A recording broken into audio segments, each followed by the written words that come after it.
Hello everyone, welcome back to our channel with another new video. तो आज हम बात करेंगे टाटा मेमोरियल हॉस्पिटल की सर्जरी प्रोसेस और सर्जरी एक्सपीरियंस के बारे में, क्योंकि कई सारे वीडियोस पर आप लोगों के कमेंट्स आते हैं जो जानना चाहते हैं आप लोग कि सर्जरी की डेट कब मिलती है, कितने दिनों के बाद कॉल आता है या नहीं आता है, या फिर कितने दिनों तक हॉस्पिटल में एडमिट किया जाता है, एक्सेट्रा एक्सेट्रा। तो आज हम वही सब आप लोगों के साथ शेयर करेंगे, अपना खुद का सर्जरी एक्सपीरियंस। तो यहाँ पर हम सर्जरी से पहले जो मैंने ट्रीटमेंट लिया है वो कीमोथेरेपी का, वो वहाँ से स्टार्ट कर लेते हैं, रजिस्ट्रेशन प्रोसेस से स्टार्ट कर लेते हैं। तो रजिस्ट्रेशन की जो प्रोसेस है वो 20 से 25 दिन लग जाते हैं। रजिस्ट्रेशन एक दिन में हो जाता है, लेकिन सारे टेस्ट वगैरह क्लियर होने में 20 से 25 दिन लग जाते हैं। उसके बाद ट्रीटमेंट स्टार्ट किया जाता है। अब चाहे ट्रीटमेंट कीमोथेरेपी का हो, रेडिएशन का हो, या फिर सर्जरी होनी हो, तो इस तरह से जब सारे टेस्ट हो जाते हैं 20 से 25 दिन के अंदर, उसके बाद ही ट्रीटमेंट स्टार्ट किया जाता है। तो सेम मेरा केस भी था कि 20 से 25 दिन मुझे भी लगे ट्रीटमेंट स्टार्ट होने में। तो मुझे डॉक्टर ने प्लान किया मेरे लिए कीमोथेरेपी के ट्रीटमेंट। तो यहाँ पर मुझे ओवरी कैंसर था। तो मेरी लेफ़्ट ओवरी में ट्यूमर था, काफ़ी बड़ा ट्यूमर था, और CA-125 का जो लेवल था वो भी बहुत ज़्यादा बड़ा हुआ था। तो उसके लिए डॉक्टर्स का प्लान था मेरे लिए कि ट्यूमर को पहले छोटा करेंगे कीमोथेरेपी देने के बाद, उसके बाद सर्जरी होगी। तो यहाँ डॉक्टर ने मेरे लिए प्लान किया 3 कीमोथेरेपी के सर्कल, उसके बाद सर्जरी, और उसके बाद नेक्स्ट 3 कीमोथेरेपी।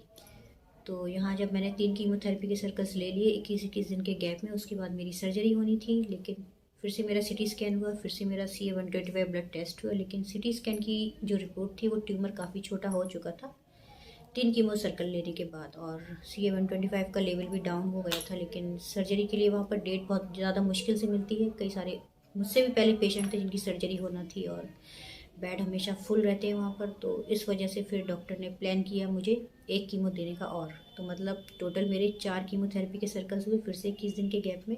तो इस तरह से जब मैंने अपने 4 कीमोथेरेपी के सर्कल्स ले लिए, उसके बाद हम फिर से पहुँचे अपनी ओपीडी में। और ये जो ओपीडी है वो गायनिक की ओपीडी है। तो यहाँ जब हम ओपीडी में पहुँचे तो डॉक्टर्स ने कॉन्टैक्ट नंबर लिख लिया मेरा, बोले कॉल करके बुला लिया जाएगा। और एक टेस्ट और भी लिखा मेरी फाइल में, PFT टेस्ट। तो ये हम बेसमेंट पे पहुँचे PFT टेस्ट के लिए। तो ये जो PFT टेस्ट होता है वो एक ओरल टेस्ट होता है। उसमें डॉक्टर एग्जामिन करते हैं, पेशेंट से पूछा जाता है कि आप सही से सांस ले पाते हैं, नहीं ले पाते हैं, कीमोथेरेपी ट्रीटमेंट के बाद कितनी सीढ़ियाँ हम चढ़ पाते हैं, कितनी सीढ़ियों के बाद हमारी सांस फूलने लगती है, और हमारा ब्लड प्रेशर और शुगर, और ये पेशेंट की एज के हिसाब से, पेशेंट का वेट और पेशेंट की हाइट के हिसाब से, इस तरह से ये सारा एग्जामिन करने के बाद डॉक्टर सर्जरी करते हैं। और अगर हम ज़्यादा सीढ़ियाँ वगैरह नहीं चढ़ पाते हैं, वॉक करने में हमें प्रॉब्लम होती है, सांस फूलने लगती है, तो यहाँ पर डॉक्टर सर्जरी की डेट को पोस्टपोन कर देते हैं। उसके बाद जब पेशेंट रिकवर हो जाते हैं, उसके बाद उनको फिर से ओपीडी में आकर अपनी सर्जरी की डेट के लिए जाना होता है। तो इस तरह से होता है ये सर्जरी की डेट लेने का प्रोसेस।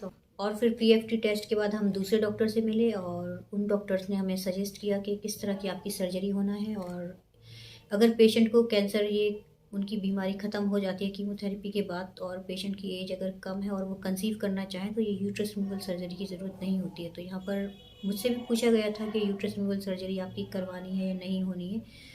तो मुझे कंसीव नहीं करना था क्योंकि मेरी फैमिली कंप्लीट है। तो मैंने प्लान किया कि मुझे यूट्रस रिमूवल सर्जरी ही करवानी है। तो इस तरह से ये सारा लिख लिया जाता है, प्लान कर लिया जाता है किस तरह की सर्जरी होनी है। अगर किसी पेशेंट की एज कम है और उनके बच्चे नहीं है, वो कंसीव करना चाहें, तो उनका यूट्रस हटाने की ज़रूरत नहीं होती है। ओवरी कैंसर में उनकी एक ओवरी को हटा दिया जाता है जिसमें पार्ट में ट्यूमर होता है, बाकी दूसरी ओवरी से वो कंसीव कर सकते हैं। तो इस तरह से ये ओवरी कैंसर का ट्रीटमेंट किया जाता है। और इस तरह से जब हमने अपना PFT टेस्ट करवा लिया, डॉक्टर से मीटिंग कर ली, उसके बाद हम फिर से गायनिक OPD में पहुँचे। तो गायनिक OPD में बोला गया हमसे कि आप घर चले जाइए और आपको कॉल करके बुला लिया जाएगा। तो यहाँ पर जो डाउट होता है कि कॉल आएगा या नहीं आएगा, तो मेरे केस में ऐसा कुछ था नहीं। मेरे केस में 20 दिन के अंदर मुझे कॉल आ गया था, और मैं खुद ही डर की वजह से नहीं गई थी कि मुझे सर्जरी से डर लगता है। तो मैं सोच रही थी सर्जरी करवाऊँ या नहीं करवाऊँ, क्योंकि घर पहुँचने के बाद मैं ऐसे मिसगाइड हो गई थी, दो राहें में फंस गई थी कि अभी सर्जरी करवाऊँ या नहीं करवाऊँ। क्योंकि सिटी स्कैन की रिपोर्ट जो थी वो नॉर्मल थी, और CA-125 भी नॉर्मल था, मतलब कैंसर जैसा कुछ नामो निशान नहीं था शरीर के अंदर। तो मुझे लग रहा था कैंसर जब नहीं है तो यूट्रस रिमूवल सर्जरी मैं क्यों करवाऊँ। तो ये सब चल रहा था मेरे दिमाग में। तो मैं सोच रही थी यूट्रस रिमूवल सर्जरी करवाऊँ या नहीं करवाऊँ। मैं होम्योपैथिक और आयुर्वेदिक में से देख रही थी कि यहाँ पर ट्रीटमेंट किया जाता है, और अगर ये यूट्रस रिमूवल सर्जरी करवा लेते हैं जो पेशेंट, तो उनकी हालत बहुत ज़्यादा बिगड़ जाती है। वो हमेशा बेड पर लेटे रहते हैं और वो चल नहीं पाते, हमेशा उनको कमर दर्द रहता है, उनकी मतलब हालत ख़राब हो जाती है। तो ऐसे भी कई सारे वीडियोस देखे मैंने, और तो वो सब सोच के मैं सोच रही थी मैं करवाऊँ या नहीं करवाऊँ। तो जब टाटा हॉस्पिटल की तरफ से मुझे कॉल आया तो मैं ऐसे ही बहाना बनाती रही कि मैम अभी रिजर्वेशन नहीं हो पा रहा, या फिर मुझे अभी तबीयत ठीक नहीं है, मैं अभी आ नहीं पा रही, वीक हो गई। तो ऐसे कई सारे रीज़न दिए। उसके बाद फिर से 5 दिन में कॉल आया। तो मतलब मेरे केस में 2 बार मुझे कॉल आया था टाटा हॉस्पिटल की तरफ से, एक 20 दिन के अंदर आ गया था और एक फिर 5 दिन के अंदर, मतलब 25 दिन में 2 बार मुझे टाटा हॉस्पिटल की तरफ से सर्जरी के लिए कॉल आ चुका था। लेकिन मैं खुद ही बहाना बनाती रही इस तरह से और मैं नहीं गई। तो फिर ऐसे सोचा कि करवा लेनी चाहिए, क्योंकि ऐसे पेशेंट भी मैंने फिर टाटा हॉस्पिटल में देखे थे जो कि सिर्फ कीमोथेरेपी लेकर अपने घर चले गए थे और सर्जरी के लिए नहीं आए थे। तो वो जब आए मुझे मिले और वो 2 साल के बाद फिर से आए, तो उनका कैंसर उनको रिपीट हो चुका था। तो फिर से रजिस्ट्रेशन प्रोसेस और फिर से वही कीमोथेरेपी और फिर से उनकी सर्जरी होना ही थी। तो इस तरह से ये लगा मुझे कि मुझे करवा लेनी चाहिए। बार बार ये टाटा के चक्कर काटना ठीक नहीं है और एक बार में ट्रीटमेंट ले लेना चाहिए, क्योंकि कैंसर वाले पार्ट को बॉडी के अंदर रखने का कोई मतलब नहीं। कई सारा कुछ सोचा और फिर हम निकले टाटा हॉस्पिटल में अपनी सर्जरी के लिए। तो जब हम मुंबई पहुँचे और अपनी ओपीडी में पहुँचे तो सोचा कि अभी एडमिट कर लेंगे और सर्जरी हो जाएगी। तो वहाँ जब हम पहुँचे गायनिक ओपीडी में, तो डॉक्टर ने बोला कि आप लेट आए हैं तो अभी आपको फिर से सीटी स्कैन करवाना पड़ेगा, फिर से CA-125 ब्लड टेस्ट करवाइए। ऐसा ना हो कि 4 कीमो लेकर आप गए थे और सर्जरी के लिए लेट हो गए तो कैंसर वापस रिपीट ना हो गया हो। तो ये जो फिर हमने अपना सीटी स्कैन करवाया, खार घर पहुँचे हम अपना सीटी स्कैन करवाने के लिए। तो रिपोर्ट थी वो नॉर्मल थी, कोई ऐसा रिपीट नहीं हुआ था कैंसर। और ये जो CA-125 ब्लड टेस्ट था वो भी नॉर्मल वैल्यू में था, वो भी बढ़ा हुआ नहीं था। तो डॉक्टर ने कहा कि ठीक है, 5 दिन के अंदर आपको कॉल करके फिर से बुला लिया जाएगा और मुंबई में ही रहिए, घर मत जाना भी। तो इस तरह से हम हज हाउस मुसाफिर खाना साबू सिद्दीकी जो हज हाउस है वहाँ पर स्टे किया हमने। रमज़ान का महीना चल रहा था तो मैं रोज़े रखा हुआ था मैंने। तो संडे के दिन मुझे शाम 4 बजे कॉल आया कि आप आ जाइए और आपकी सर्जरी होना है। तो मैं रोज़े से थी तो मैंने मैडम को बोला कि अभी रोज़ा खोलने के बाद मैं आऊँगी। और शाम 7 बजे हम लोकल ट्रेन से टाटा हॉस्पिटल पहुँचे और वहाँ सोचा कि आज सर्जरी हो ही जाएगी। तो हम पूरी तैयारी करके पहुँचे अपनी सर्जरी के लिए टाटा हॉस्पिटल। और वहाँ पर भी उस टाइम पे कई सारी लाइन लगी हुई थी। मेरा नंबर भी आया 1-2 घंटे के बाद, तो मतलब 9 बजे रात में मेरा नंबर आया और मैंने सोचा कि अभी बेड मिल जाएगा और आज रात में सर्जरी हो जाएगी। तो वहाँ जब बेड पर पहुँची मैं, तो वहाँ पर मुझे फिर से बुलाया गया, फिर से मेरा पैप स्मेयर टेस्ट किया गया कि सर्वाइकल कैंसर ना हो गया हो।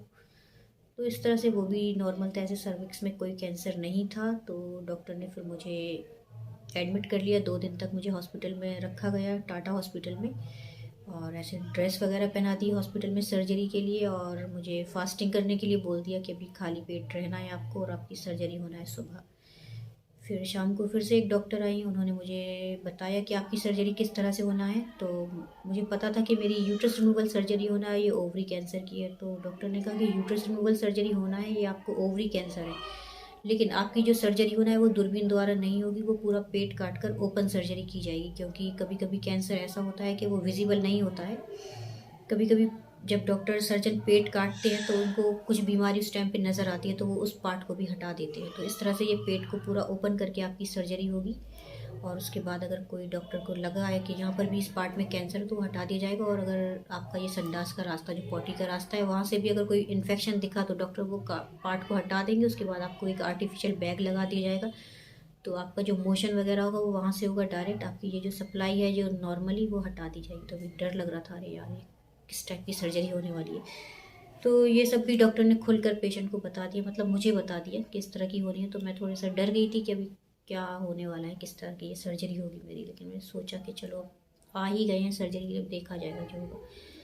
तो इस तरह से हम पूरी तैयारी करके लेटे हुए थे बेड पर। उसके बाद फिर से दूसरे राउंड पर दूसरी मेहमान बोली कि आपकी सर्जरी जो होना है वो खार घर में होगी, और क्योंकि यहाँ पर बेड सारे फुल हैं और यहाँ पर अभी सर्जरी आपकी नहीं हो पाएगी, तो आपको कल सुबह टाटा हॉस्पिटल की बस से खार घर पहुँचना है सुबह 10 बजे। तो हम नेक्स्ट डे 2 दिन तक टाटा हॉस्पिटल में एडमिट रही मैं। और उसके बाद फिर तीसरे दिन हम पहुँचे खार घर टाटा हॉस्पिटल की बस से। तो जब हम खारघर पहुँचे तो वहाँ पर फिर से एक रजिस्ट्रेशन की प्रोसेस की हमने, एक छोटी सी प्रोसेस। तो वहाँ पर भी कई सारे पेशेंट थे, लेकिन इतनी ज़्यादा टाटा हॉस्पिटल की तरह से भीड़ नहीं थी खारघर में। तो वहाँ पर भी रजिस्ट्रेशन हुआ हमारा और पेमेंट वगैरह जमा किया मैंने अपनी सर्जरी के लिए। तो सर्जरी का जो पेमेंट था वो 35,000 रुपये जमा किया, और बाकी जो सर्जिकल सामान था वो अलग से आया था, तो 15,000 का अलग से आया था। ठीक है, तो इस तरह से हमने अपना 35,000 जमा किया, और बाकी मेडिसिन वगैरह, ग्लव्स हैं, और ये स्टॉकिंग्स होते हैं, स्प्रोमीटर होता है, और बेल्ट होता है कमर में बांधने का सर्जरी के बाद, और कई सारा सामान था, वो सब कुछ भी आया हमारा। तो टोटल जो ओवरी कैंसर में मेरी सर्जरी का खर्चा है वो 50,000 है। तो इस तरह से हुई मेरी सर्जरी, और उसके बाद मुझे हॉस्पिटल में एडमिट कर दिया गया। हॉस्पिटल पे नहीं, वसुंधरा हॉस्टल है वहाँ पर। तो वसुंधरा हॉस्टल में मुझे एडमिट कर दिया गया। वहाँ पर मेडिकल स्टोर से सारा सामान वगैरह आ गया, सर्जिकल सामान, और वहाँ पर फास्टिंग किया मैंने फिर से, और कुछ ऐसे मुझे एपीफिज में एक दवा मिला कर दी गई, तो उससे मेरा पेट पूरा क्लीन हो गया, पूरा साफ़ हो गया। इसके बाद मुझे डॉक्टर ने कहा कि ये अर्ली मॉर्निंग आपको उठना है, और ये वीट, ये हेयर रिमूवर, ये पूरा अंडर आर्म से सब कुछ क्लीन कर लेना है, शावर ले लेना है, और ये ड्रेस पहनकर आपको टाटा हॉस्पिटल खारघर पहुँचना है। तो नेक्स्ट डे पर मैं पूरी तैयार हो गई, पूरी प्रिपेयर हो गई सर्जरी के लिए, और फिर हमें एम्बुलेंस लेने के लिए आई मुझे, और फैमिली का मेरे पास कोई भी नहीं था उस टाइम पर, सिर्फ मेरे हस्बैंड थे। तो यहाँ पर कुछ पेशेंट्स को ये भी डाउट होता है कि फ़ीमेल पेशेंट है, उनको अंदर जाने की परमिशन नहीं मिलेगी सर्जरी के टाइम पर, तो फिर कोई प्रॉब्लम होगी, क्योंकि फैमिली में उनकी माँ है अगर, तो फैमिली में कोई भी नहीं है उनको सपोर्ट करने के लिए, तो कौन उनके पास रहेगा सर्जरी में, वो अकेली हो जाएंगी। तो ऐसा ज़रूरी नहीं होता है कि अगर नहीं है तो कोई प्रॉब्लम नहीं है, ज़रूरत होती है उस टाइम पर, सभी की ज़रूरत होती है, लेकिन अगर कोई नहीं है तो कोई प्रॉब्लम नहीं है, क्योंकि जो भी टेक केयर करते हैं वो हॉस्पिटल स्टाफ कर देता है। तो यहाँ पर मेरे केस में भी यही था कि मेरे पास भी कोई नहीं था, मेरे हस्बैंड थे। उसके बाद हमने अपनी एक काम वाली बाई को बुला लिया था, तो लेकिन ज़रूरत नहीं थी ऐसे। तो जब खारघर हॉस्पिटल से वसुंधरा हॉस्टल में मुझे लेने के लिए एम्बुलेंस आई, तो वहाँ जब मैं हॉस्पिटल पहुँची तो सबसे पहला नंबर मेरा था। तो अभी डर लग रहा था, कंफ्यूज हो गई थी कि अरे यार सबसे पहले नंबर मेरा है, और मुझे डर लग रहा था कि अभी कोई एक दो पेशेंट अगर सर्जरी के बाद निकल रहे होते वहाँ से सक्सेसफुल सर्जरी के बाद, तो मुझे थोड़ा सा यकीन हो जाता, हाँ भाई खारघर में जो सर्जरी हुई है वो ठीक ठाक है। और अभी मुझे समझ में नहीं आ रहा था, टाटा हॉस्पिटल में ट्रीटमेंट चल रहा था, खारघर में सर्जरी, तो यहाँ के सर्जन किस तरह से सर्जरी करेंगे, या फिर ज़िंदा बचूंगी या नहीं, ऐसे कई सारा दिमाग में चल रहा था, लेकिन कुछ नहीं कर सकते थे, पूरे फंस गए थे मतलब हॉस्पिटल में पहुंचकर खारघर में। तो इस तरह से जब उन सर्जन्स को देखा मैंने, वो टीम को देखा, सर्जरी वाली टीम को, तो वो सारे यंग डॉक्टर्स थे, तो लगा कि पता नहीं ये लोग सर्जरी अच्छे से कर पाएंगे, या फिर जो एक्सपेरिमेंट करने वाले हैं वो मुझ पर ही ट्राई होगा इनका एक्सपेरिमेंट, मैं पहली पेशेंट हूँ शायद इनकी, तो ये लोग ऐसे सीख रहे हैं मुझ पे ही, मतलब मेरी बॉडी पर ही ट्राई करेंगे शायद ये कि किस तरह से सर्जरी हुई है, हिस्टेरेक्टमी। तो ऐसा डाउट था मुझे, लेकिन मैं जब हॉस्पिटल के अंदर ओटी में पहुंची, ऑपरेशन थिएटर के अंदर, तो ऑपरेशन थिएटर में मेरी जो केस नंबर है मेरा वो पूरा लॉगिन था, एक मॉनिटर स्क्रीन के ऊपर मेरा केस चल रहा था, वो सारे डॉक्टर सर्जन रीड कर रहे थे मेरे केस को।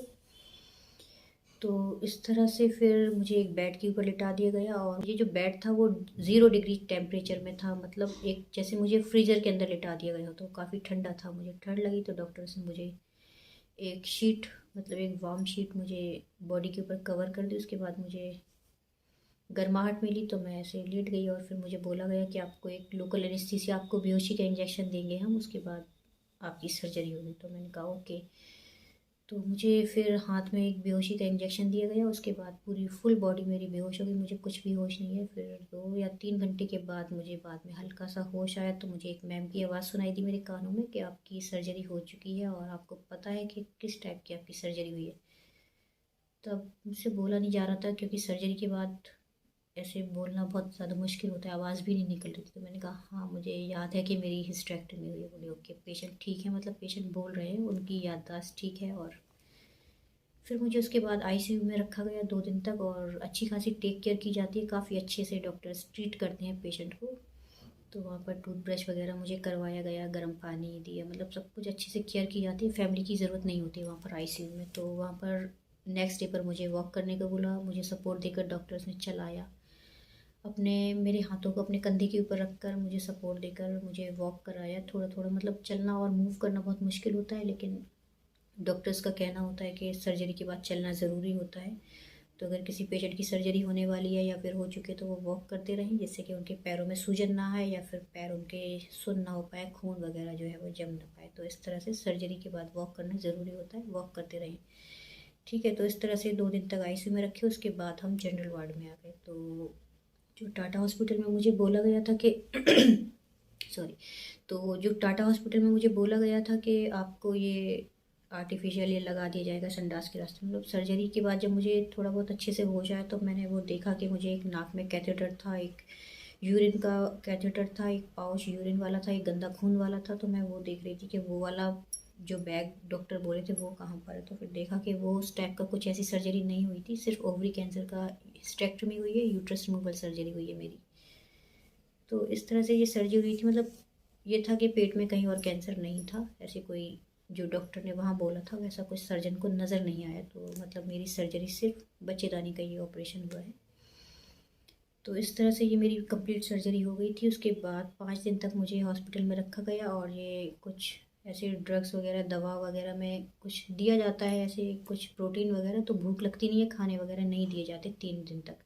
उसके बाद एक एक दिन करके ये यूरिन वाला बैग हटा दिया गया, फिर ये गंदा खून वगैरह निकालने वाला जो बैग था वो भी हटा दिया गया, नाक का ये कैथेटर हटा दिया गया।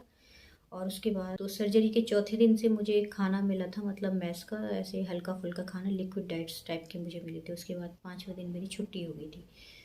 तो जो टाँके खुलने थे वो 15 दिन के बाद खुलने थे, लेकिन मेरे केस में क्या हुआ था कि हम शिवड़ी में रुके थे जब डिस्चार्ज हो गए थे खार घर से। तो शिवड़ी में हम रुके थे और गर्मी का मौसम था। सर्जरी जो हुई थी वो 15 मई में हुई थी।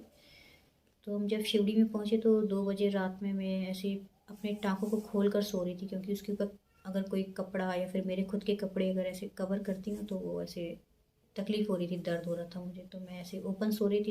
तो क्या है कि मुंबई में चूहे वगैरह बहुत हैं, तो मैं ऐसे खोल कर सो रही थी। तो एक चूहा मेरे पेट के ऊपर बहुत तेज़ जंप किया उसने, बहुत तेज़ वो मेरे पेट के ऊपर कूद गया। और उसके बाद जब मैं ज़ोर से चिल्लाई ना, दर्द हुआ मुझे, तो वो चूहा भी एकदम से उसको समझ में नहीं आया। तो उसका जो नाखून था, नेल्स था, वो मेरे टाँके के अंदर, ये स्टेपल्स वाले, ये इस तरह के जो टाँके देख रहे हैं आप, ये इस तरह के मेरे टाँके थे।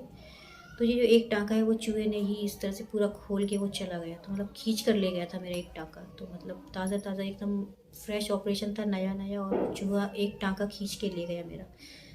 तो मुझे बहुत ज़्यादा तकलीफ़ हुई थी उस टाइम पर। तो ये जो स्टेपल्स वाले टाँके थे मेरे, ये 45 टाँके थे। ये इस तरह के, ये जो पेट आप देख रहे हैं, ये मेरा खुद की सर्जरी है। तो इस तरह से ये मेरी पूरी ओपन सर्जरी हुई है। ये स्टेपल्स वाले ये टाँके हैं मेरे। तो टाँकों की केयर किस तरह से करनी है उसके लिए वीडियो बना देंगे, क्योंकि मेरे केस में मैंने अच्छे से इनकी केयर नहीं की थी। तो जब ये इनका स्टिचिंग को खोलने का, ओपन करने का टाइम आया इन स्टेपल्स को, तो मुझे बहुत ज़्यादा प्रॉब्लम हुई थी। तो इस तरह से इनकी केयर कैसे करेंगे वो भी हम बताएंगे आपको। तो इस तरह से फिर हम, जब ये चूहे ने ये केस हुआ मेरे साथ, तो मैं अपने घर आ गई थी। उसके बाद मैं 15 दिन में ना आकर मैं 20 दिन में आई थी अपने स्टेपल्स खुलवाने के लिए। तो 20 दिन में मेरे जब टाँके खुल गए, उसके बाद फिर से ओपीडी हुई मेरी, और फिर से मुझे कीमोथेरेपी की डेट मिली, और फिर से मैंने 21 दिन के गैप में 2 कीमोथेरेपी के सर्कल्स लिए थे। लेकिन ये जो मेरा कीमोथेरेपी का डोज था लास्ट के 2 वाला, वो मुझे कम दिया गया था, मतलब क्वांटिटी उसकी कम थी। डोज जैसे 500 ml का था, तो फिर वो 250 ml का कर दिया गया था, मतलब उसकी क्वांटिटी को कम कर दिया गया था। तो इस तरह से मैंने अपने कीमोथेरेपी के 2 सर्कल लास्ट के और लिए अपनी सर्जरी के बाद। और उसके बाद फिर दोबारा से ब्लड टेस्ट वगैरह होते हैं। तो क्या हुआ कि सर्जरी के बाद और ये कीमोथेरेपी, लास्ट कीमो के बाद, मैंने सोचा कि अब छुट्टी हो गई, अब मैं कैंसर फ्री हो गई, अब मैं घर चली जाऊँगी। तो जब मैं ओपीडी में पहुंची कीमो, लास्ट कीमो लेने के बाद, तो वहाँ पर जब ब्लड काउंट होता है हमारा, ये आयरन, होमोग्लोबिन, प्लेटलेट्स वगैरह, तो मेरे केस में मेरे प्लेटलेट्स काफ़ी ज़्यादा डाउन हो गए थे, क्योंकि ये 6th कीमो था मेरा और सर्जरी हो चुकी थी। तो प्लेटलेट्स डाउन थे, और डॉक्टर्स का कहना होता है जब तक पेशेंट नॉर्मल नहीं होगा तब तक हम उनको घर जाने नहीं देंगे, वो पेशेंट पूरी तरह से जब ठीक हो जाएंगे तभी वो घर जाएंगे। तो उसकी वजह से, सिर्फ प्लेटलेट्स की वजह से मुझे छुट्टी नहीं मिल रही थी। तो और ये कीवी वगैरह मैंने खाए, तो थोड़े से डाउन से थोड़े से ऊपर हुए कीवी खाने के बाद। और फिर से हम पहुँचे अपनी ओपीडी में, लेकिन फिर से वो अभी पूरे नॉर्मल नहीं थे।